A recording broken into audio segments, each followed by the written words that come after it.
आज का टॉपिक है हम लोग का रेडॉक्स रिएक्शन। सबसे पहले स्टूडेंट्स हम जानेंगे रेडॉक्स का मतलब क्या होता है। बच्चों रेडॉक्स का मतलब समझते हैं 10th स्टैंडर्ड तक कि एक ऐसा रिएक्शन जिसमें आपके पास एक एलिमेंट होता है, एक एटम जिसका ऑक्सीडेशन होता है और एक होता है जिसका क्या होता है रिडक्शन। जिसमें ऑक्सीडेशन और रिडक्शन होता है बच्चों, जिस रिएक्शन में आप उसे रेडॉक्स रिएक्शन कहते हैं। ऑक्सीडेशन के लिए आपने कई क्राइटेरिया बनाए होते हैं, जैसे ऑक्सीजन का ऐड होना, हाइड्रोजन का रिमूव होना या इलेक्ट्रॉन का लॉस होना। ये सब आप ऑक्सीडेशन कहते थे 10th स्टैंडर्ड तक। लेकिन हम लोग 11th स्टैंडर्ड में नई चीज जानेंगे बच्चों, वो ये कि ऑक्सीडेशन तब भी कहा जाता है जब ऑक्सीडेशन नंबर क्या होता है, बढ़ता है। तो अगर ऑक्सीडेशन नंबर बढ़ रहा है तो आप ऑक्सीडेशन कहेंगे, और ऑक्सीडेशन नंबर घट रहा है तो आप उसे रिडक्शन कहेंगे। नाउ द क्वेश्चन इज कि सर ये ऑक्सीडेशन नंबर होता क्या? ऑक्सीडेशन नंबर एक फिक्टिशियस चार्ज होता है। इसका मतलब क्या है? जैसे मान लीजिए मेरे पास एक एलिमेंट है जिसमें दो एटम है और उन्होंने इलेक्ट्रॉन को शेयर किया है। अब ये जो इलेक्ट्रॉन शेयर हुआ है वो दो एटम्स के बीच में हुआ है। दोनों एटम कैसा है? एक जैसा, बिल्कुल एक जैसा। तो जितना इस इलेक्ट्रॉन को खींचने का पावर इसके पास है उतना इस इलेक्ट्रॉन को खींचने का पावर इसके पास है। दोनों के पास बराबर है। तो ना तो इस पे कोई चार्ज क्रिएट होगा ना तो इस पे चार्ज क्रिएट होगा। तो आप कहेंगे इसका ऑक्सीडेशन नंबर या जो इसका फिक्सिशियस चार्ज है वो क्या है? 0 है। इसमें पॉइंट लिखा भी है कि जितने भी एलिमेंट होते हैं सभी का ऑक्सीडेशन नंबर 0 होता है। जैसे O2 होता तो मैं ऑक्सीजन का 0 लेके चलता। मान लो S2 होता तो मैं इसका 0 लेके चलता। P4 होता तो P का मैं 0 लेके चलता। मतलब अगर सिर्फ और सिर्फ एक ही तरीके के एटम जुड़े हुए हैं तो आप कहेंगे कि उसका जो ऑक्सीडेशन नंबर है वो क्या है? 0। रीजन आप दे सकते हैं क्योंकि जो इलेक्ट्रॉन के बीच में शेयर्ड है बच्चों वो दोनों के दोनों बराबर अमाउंट में पुल करेंगे अपनी तरफ, इसीलिए चार्ज क्रिएट नहीं होगा। लेकिन मान लो बच्चों आप हाइड्रोजन और क्लोरीन की बात कर रहे हो, हाइड्रोजन क्लोराइड की, तो यहां जो इलेक्ट्रॉन है वो क्लोरीन भी पुल कर सकता है और हाइड्रोजन भी कर सकता है कि दोनों अलग अलग है। लेकिन हमें पता है कि क्लोरीन जो है वो एक मोर इलेक्ट्रोनेगेटिव है। मोर इलेक्ट्रोनेगेटिव मतलब इसके इलेक्ट्रॉन को पुल करने की पावर क्या है? ज्यादा। तो इसके ऊपर एक नेगेटिव चार्ज और इसके ऊपर एक पॉजिटिव चार्ज जनरेट हो जाएगा, और ये जो चार्ज जनरेट हुआ ना बच्चों इसी को हम क्या बोलते हैं? ऑक्सीडेशन। तो ऑक्सीडेशन नंबर क्या है? ऑक्सीडेशन नंबर एक्चुअली में एक फिक्टिशियस चार्ज है जो एक कंपाउंड में जनरेट करता है। कब? जब वहां पे जो दोनों जुड़े हुए हैं ना उसे एक की इलेक्ट्रोनेगेटिविटी क्या हो? ज्यादा। जैसे मैंने यहाँ पे एक स्ट्रक्चर बनाया हो, मैं इसका ऑक्सीडेशन नंबर निकालता हूं स्ट्रक्चर से। तो बच्चों देखो ब्रोमीन जो है यह ऑक्सीजन से जुड़ा हुआ है और एक तरफ ब्रोमीन से जुड़ा हुआ है। अगर मैं ब्रोमीन को ध्यान से देखूं तो ब्रोमीन एक साइड ब्रोमीन से जुड़ा है और एक साइड 3 ऑक्सीजन से जुड़ा हुआ है। तो यहां जो बॉन्ड है वो ना तो इस पे चार्ज जनरेट करेगा ना इस पे करेगा। क्यों नहीं करेगा बच्चों? ये दोनों सेम है। दोनों क्या है? सेम। ना इलेक्ट्रॉन इस पे जाएगा और ना इस पे जाएगा, तो इसकी वजह से तो कोई चार्ज जनरेट नहीं होगा। लेकिन क्या इसमें होगा? यस, इसमें आएगा, क्योंकि ब्रोमीन और ऑक्सीजन में से ऑक्सीजन आपका ज्यादा इलेक्ट्रोनेगेटिव होता है। तो इस पे कितना आएगा बच्चों? 2 डेल्टा नेगेटिव। सर 2 क्यों? डबल बॉन्ड है सर। क्या है? Double bond. इस पे 2 डेल्टा नेगेटिव आएगा तो इस पे 2 डेल्टा पॉजिटिव आएगा। अब यहां फिर से डबल बॉन्ड आ गया तो इस पे 2 डेल्टा नेगेटिव तो इस पे 2 डेल्टा पॉजिटिव और आ जाएगा। इस पे आएगा 2 डेल्टा नेगेटिव इस पे 2 डेल्टा पॉजिटिव और आएगा। टोटल कितना आएगा इस पे? +6। मतलब इसका ऑक्सीडेशन नंबर, इसका फिक्टिशियस चार्ज कितना हो गया? +6 हो गया। अब इसकी बात करते हैं। इधर से ब्रोमीन है तो इसकी वजह से कोई चार्ज नहीं आएगा, इधर भी ब्रोमीन है कोई चार्ज नहीं आएगा। लेकिन यहाँ ऑक्सीजन है तो 2 delta negative 2 delta positive, 2 delta negative 2 delta positive, कितना आ गया? +4 आ गया। क्लैरिटी आ रही है? देख अगर सेम एटम है तो वहां कोई चार्ज नहीं आता, कहां से आएगा चार्ज? जितना इलेक्ट्रॉन ये पुल करता था ये पुल कर लेता, उसमें कोई चार्ज नहीं आएगा। तो ऐसे बच्चों इसके ऊपर देखोगे तो कितना आएगा, प्लस का 6 आएगा। तो अब मैं आपको क्वेश्चन दे रहा हूं, अब ट्राई करो, देखो उस पे चार्ज कितना जनरेट होगा, and that is S double bond O S O। ठीक है, इसको सॉल्व करो। सल्फर का है पूछा था पहली बार स्टूडेंट, ये स्ट्रक्चर पूरा नहीं है, बस मैंने आपको प्रैक्टिस के तौर पे दिया है कि आप इसमें निकाल के देखो। तो आपने देखा होगा इसके कोई चार्ज आएगा नहीं, यहाँ पे 2 डेल्टा नेगेटिव, यहाँ 2 डेल्टा पॉजिटिव, 2 डेल्टा नेगेटिव, तो डबल बॉन्ड इससे फिर से आ जाएगा 2 डेल्टा पॉजिटिव, इस पे नेगेटिव, इस पे फिर से क्या आएगा, पॉजिटिव। इसका आंसर है प्लस का 5। ठीक है, तो ये तो हो गया बच्चों कि ऑक्सीडेशन नंबर का एक्चुअल मीनिंग क्या है। कोई तुमसे पूछे, सिंपल बताना है कि जब भी कोई कंपाउंड बनता है बहुत सारे एटम्स को लेकर के, तो वहां पे एक एटम पे जो चार्ज हम जूम करके चलते हैं कितना होगा, उसी को अपन क्या कहते हैं, ऑक्सीडेशन नंबर कहते हैं। अब ध्यान दो बच्चों, मैंने आपको सारे रूल्स लिखे हुए हैं ऑक्सीडेशन नंबर्स को निकालने के, जिसको हम वन बाय वन पहले डिस्कस कर लेते हैं बच्चों। पहले शुरुआत करते हैं हाइड्रोजन से। बच्चों हाइड्रोजन का मोस्ट ऑफ द केस में जो आप ऑक्सीडेशन नंबर लेके चलेंगे बच्चों, वो लेके चलेंगे +1। माइनस लिख देता, +1 ज्यादातर केस में लेके चलेंगे। हाँ, कुछ केस ऐसे होंगे जहां पे आप इसको -1 लेके चलेंगे, जैसे सोडियम हाइड्राइड है, सारे एक्टिव मेटल है, पता है आपको, लिथियम, सोडियम, पोटेशियम, ये सब एक्टिव मेटल होते हैं। एक्टिव मेटल 2 ग्रुप के होते हैं, ग्रुप 1 और ग्रुप 2। ग्रुप 1 और ग्रुप 2 एक्टिव मेटल होते हैं। और सबको पता है कि मेटल इलेक्ट्रॉन लॉस ही करता है हमेशा, तो मेटल पे हमेशा प्लस चार्ज ही आएगा। तो तुम सोचो कि सोडियम पे अगर +1 चार्ज आएगा तो ऑब्वियस सी बात है इस पे कितना आएगा, -1। यही तो पढ़ते आ रहे हैं हम लोग। तो इसने एक इलेक्ट्रॉन प्लस का जनरेट कर लिया है, +1 चार्ज जनरेट किया है, दूसरा क्या करेगा, -1। ऐसे यहाँ पे +1, तो यहाँ पे -1, यहाँ पे क्या आएगा, प्लस का 2, मैग्नीशियम ग्रुप 2 का है, तो 2 इलेक्ट्रॉन लॉस करेगा। तो सोचिए +2 करेगा तो ये आपका -2 तो करेगा, पर 2 भी तो है यहाँ पर, एक पे कितना आएगा, -1। देखो मैग्नीशियम ग्रुप 2 का है तो +2 लेके आ गया, इस पे आना चाहिए था -2, पर 2 हाइड्रोजन भी तो है, तो एक हाइड्रोजन कितना मिलेगा, -। ठीक है, क्लैरिटी है ये। तो याद रखना हाइड्रोजन का मोस्ट ऑफ द केस में +1 होगा, सिर्फ -1 कब होगा, जब एक्टिव मेटल के साथ जुड़ रहा होगा, सिर्फ एक्टिव मेटल के साथ। जैसे कैल्शियम है, ग्रुप 2 का है, तो ग्रुप 2 का है तो क्या आ जाएगा, +2, इसमें क्या आएगा, -2, पर 2 है तो कितना हो जाएगा, -1। तो ये भी आप तुम निकालना सीख जाओगे, थोड़ा सा वेट करो, ये सब भी निकाल तुम तुरंत सीख जाओगे। आगे देखो ऑक्सीजन, ऑक्सीजन का -2 होता है ऑलमोस्ट सभी केस में। ऑक्सीजन जो होता है उसका -2 होता है सभी केस में। तुम यहाँ भी देख रहे हो ऑक्सीजन में चार्ज क्या आ रहा था, -2 आ रहा था मोस्ट ऑफ द केस। हाँ, कई केस होते हैं जैसे हाइड्रोजन पेरोक्साइड हो गया, सोडियम पेरोक्साइड हो गया, ऐसे केस में इसका चार्ज क्या होता है, -1 होता है। लेकिन कई केस होते हैं सुपर ऑक्साइड है, जैसे ये सुपर ऑक्साइड है, पोटेशियम सुपर ऑक्साइड है, रूबिडियम का सुपर ऑक्साइड है, तो इन केसेस में इसका क्या होता है, -1। मैं आपको प्रूफ कर देता हूँ कैसे, ध्यान देना बच्चों। एक रूल होता है हमारे पास, रूल ये होता है बेटा कि जैसे अगर आप इसको देखोगे तो ये न्यूट्रल मॉलिक्यूल है, देखा जाए ये पूरा क्या है, न्यूट्रल है, ये भी न्यूट्रल है, ये भी न्यूट्रल है, ये भी न्यूट्रल है। ध्यान से, मैं आपसे क्या कह रहा हूं, मैं आपसे कह रहा हूं बेटा कि हाइड्रोजन का हमें तो पता है कि मोस्ट ऑफ द केस में क्या होता है, +1 होता है ना। तो अगर तुम इसका +1 चार्ज लेके चलते हो, प्लस ऑक्सीडेशन नंबर, देखते हो ऑक्सीडेशन क्या है, तो इसका +1 लेके चलो। अगर तुमने इसका +1 लिया तो कितना हाइड्रोजन, 2, तो इस हाइड्रोजन कितना चार्ज हो गया, +2।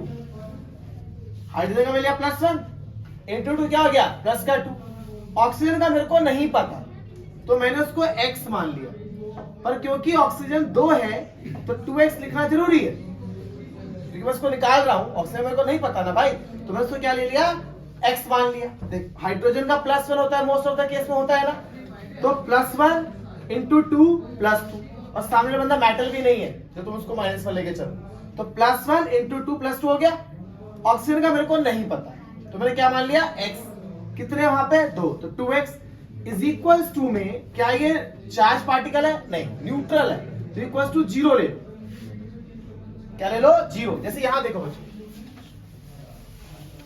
यहां देखो, जैसे ये देखो जैसे मैं इसको यहाँ लिखा, यहाँ लिखना चाहूँ, मुझे सल्फर का चाहिए होगा तो मैं क्या लिखूंगा, सल्फर को लिख दूंगा x, मुझे इसका पता नहीं है। ऑक्सीजन का मोस्ट वाले केस में क्या होता है, -2, तो -2 इंटू 4 माइनस का 8 इज इक्वल टू, क्या ये न्यूट्रल है, नहीं, क्या चार्ज है, माइनस। क्वेश्चन बनाना आया, जैसे यहां हाइड्रोजन का +1 इंटू 2 +2, ऑक्सीजन का अपने को नहीं पता, बस ये केस याद रखना बच्चों, जहां परऑक्साइड है सुपर ऑक्साइड है, ठीक है। तो यहां से अगर आप निकालोगे x का वैल्यू बेटा तो कितना आएगा, +2 रहेगा -2 हो जाएगा, x कितना आएगा, -1। इससे में यहां लिखा है कि -1 होता है परऑक्साइड के केस में और -1/2 होता है सुपर ऑक्साइड केस। याद देखो पोटेशियम है बच्चों ग्रुप 1 का, तो क्या चार्ज होगा 1, पोटेशियम ग्रुप 1 का तो +1, ऑक्सीजन का नहीं पता तो 2x, x इक्वल टू क्या आ जाएगा, -1/। तो याद रखना एग्जाम में डायरेक्ट पूछ लेता है, ऑक्सीजन का ज्यादातर केसेस में -2 होता है ऑक्सीडेशन नंबर, परऑक्साइड के केस में -1 होता है और सुपर ऑक्साइड के केस में -1/2 होता है, ये चीज ध्यान रखना। अब जैसे यहाँ देखो बच्चों, ध्यान देना, यहाँ पे मान लो मुझे इस सल्फर का चार्ज चाहिए ऑक्सीडेशन नंबर, तो कहां शुरू करोगे, यहाँ से। हाइड्रोजन का चार्ज कितना होता है 1, मोस्टली 1 ही होता है, जो 1 ही लेके चलो, मोस्टली 1 ही होता है, बस सिर्फ एक केस होते हैं वहां पे जब मेटल के साथ जुड़ा होता है, बाइनरी कंपाउंड। तो हाइड्रोजन का 1 होता है, कितना हाइड्रोजन अपने पास 2, सल्फर का नहीं पता x, ऑक्सीजन क्या होता है, क्या होता है -2 इंटू 3 -6 इज इक्वल टू 0, कोई चार्ज नहीं है, तो x -4 बराबर 0, x कितना आ गया +4। आई बात समझ में। अब जैसे यहां निकालना है, सोचो सोडियम कौन से है ग्रुप का है, ग्रुप 1 के एलिमेंट पता है ना, lithium, sodium, potassium, rubidium, caesium, francium, है ना, एलिना कब्र से फरार, ऐसे होता है ना, तो lithium, sodium, potassium, rubidium, caesium और फ्रेंशियम। तो भाई सोडियम किस में आ रहा है, ग्रुप 1 में आ रहा है ना, तो ग्रुप 1 में आ रहा है तो इसका चार्ज क्या होगा +1, तो +1 इंटू 2। सल्फर का पता अपने को नहीं, निकालना है, तो कितना लिखेंगे इसको 2x, ऑक्सीजन कितना होता है -2 पर कितना ये तो -6 बराबर, तो 2x -4 इक्वल्स टू 0, x कितना आ गया आई बात समझ में। जैसे मान लो यहाँ चाहिए, किसका चाहिए, सल्फर का चाहिए मेरे को, तो सल्फर का नहीं पता तो क्या मान के चलते इसको x, क्या होगा ये 2x, ऑक्सीजन का तो -2 को 7 से करेगा तो -40 इज इक्वल टू 0 लिखे क्या, -2, तो 2x is equal to 12, x कितना आ गया, एक चीज देख रहा है, सल्फर का कभी 6 आ रहा है, कभी सल्फर का +2 आ रहा है, कभी सल्फर का +4 आ रहा है ना। तो कुछ ऐसे बच्चे कुछ ही एलिमेंट रहते हैं जो फिक्स रहते हैं, जैसे हाइड्रोजन को तुम्हें लेके चलना है +1 हमेशा, ऑक्सीजन का -2, फ्लोरीन सबसे मोस्ट इलेक्ट्रोनेगेटिव एलिमेंट है भाई, इसको हमेशा माइनस रखना, हमेशा। बाकी जो अदर हैलोजेंस होते हैं उनका भी -1 होता है, पर उस केस में कुछ एक्सेप्शनल है जो अभी मैं आपको बताने वाला हूँ। क्या तो क्लियर है, कोई दिक्कत। अच्छा यहाँ भी निकाल ही लेते हैं भाई, हाइड्रोजन है ना, हाइड्रोजन क्या लेके चलना है +1, कितना हो जाएगा ये 2, सल्फर का नहीं पता तो x इज इक्वल टू कितना आ गया भाई -6, यहाँ से भी निकालते कितना आता है +6। मैं सब में सल्फर का निकाला, देख रहे हो आपको, मतलब एक एटम का अलग अलग ऑक्सीडेशन नंबर हो सकता है, कभी सल्फर का +6 आ रहा है, कभी सल्फर का -2 आ रहा है, यहाँ आपका +4 आ रहा है, +2 आ रहा है, +6 आ रहा है, तो अलग अलग पॉसिबिलिटी हो सकती है बच्चों, इस चीज का ध्यान रखें। Is that clear. अब मैं आपको 2 क्वेश्चन दे रहा हूं इसी कॉन्सेप्ट पे बेस, जो आप ट्राई कर सकते हैं बच्चों। जैसे मैं आपको पहला केस दे रहा हूं, BrO4- से Br का निकालना है, ठीक है, और एक बार दे रहा हूं आपको HPO4- पे P का निकालना है।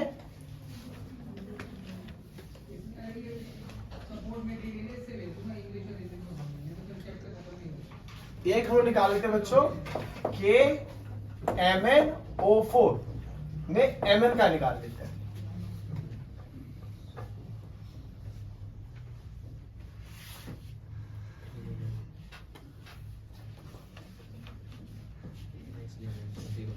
इसको भी और ट्राई कर लो, ClO3 माइनस में Cl का। ठीक है, तो एक बार निकालो फिर देखते हैं कितनों के आंसर्स राइटली मैच कर रहे हैं। तो क्लास मैंने आपको 4 क्वेश्चन दिए थे और भी लिख दिया मैंने, तो पहले 4 के आंसर देख लो कितना आपके मैच हुए कि नहीं।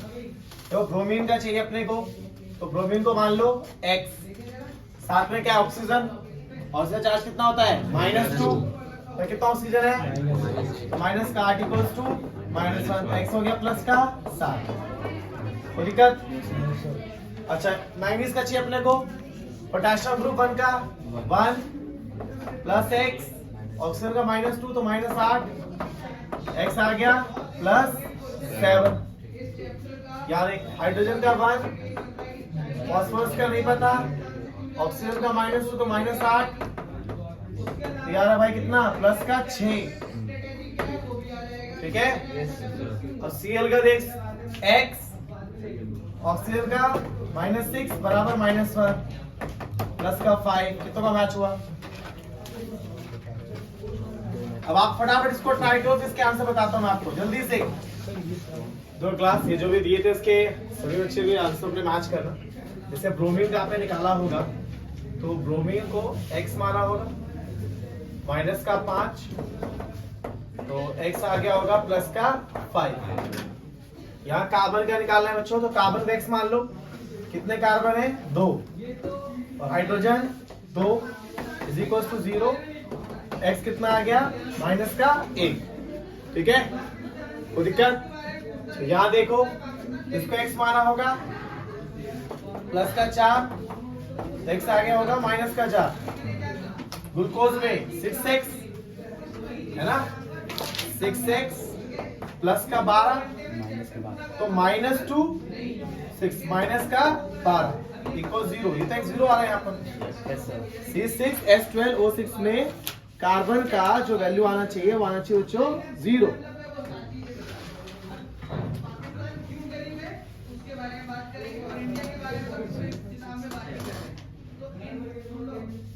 हाँ सर 0 आ रहा है, ठीक है। सोडियम यहाँ पे चाहिए मतलब बोरोन का, सोडियम का 1 है तो 2, बोरोन में क्या लेके चलेंगे 4X माइनस का 14, तो 2 माइनस 14 माइनस का 12 आ गया, तो 4X इक्वल्स टू 12, X का आ गया प्लस का 3, ठीक है।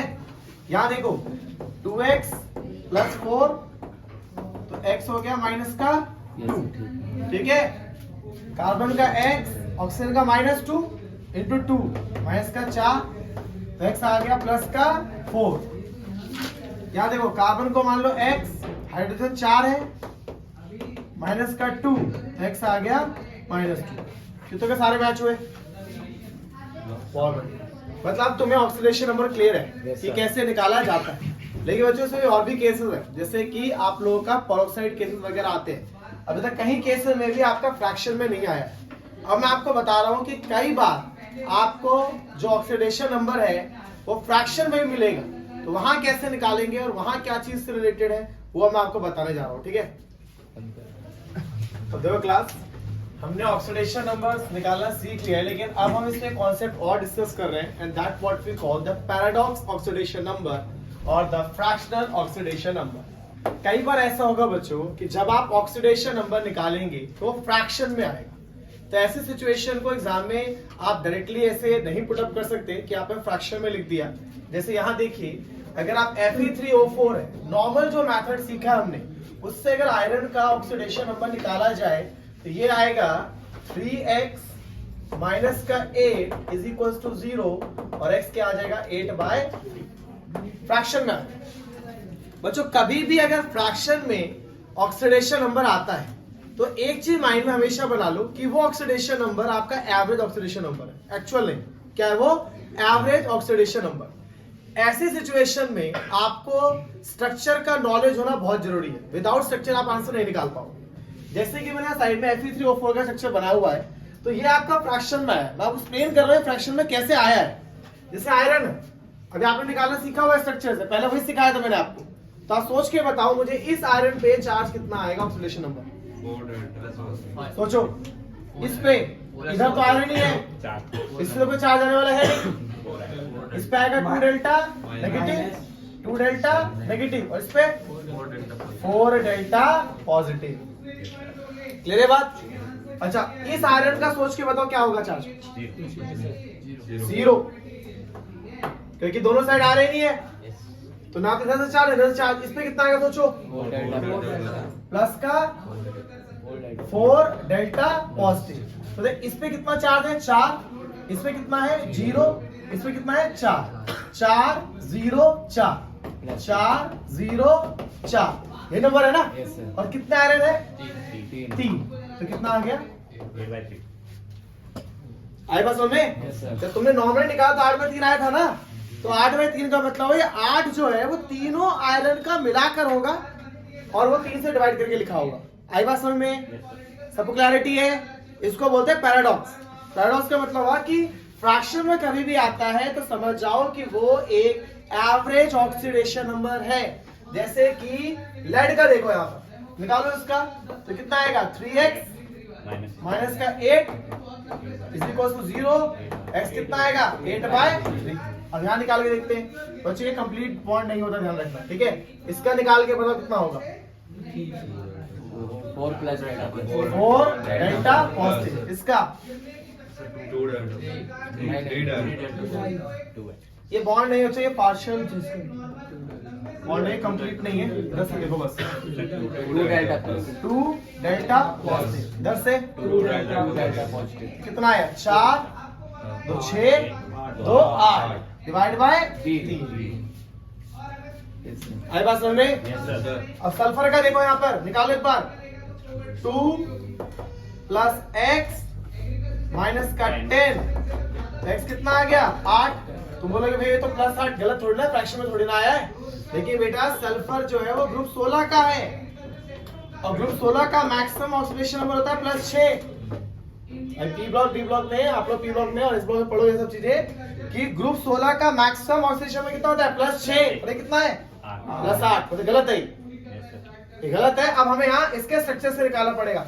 सोचो यहाँ सल्फर कितना आ रहा है, निकाल के देखो। 4 डेल्टा।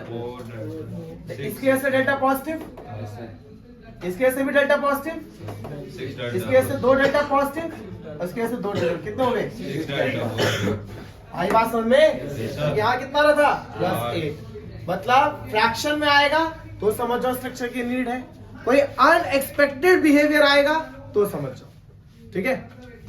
यहाँ क्लियर है बच्चों? कोई दिक्कत? ठीक है।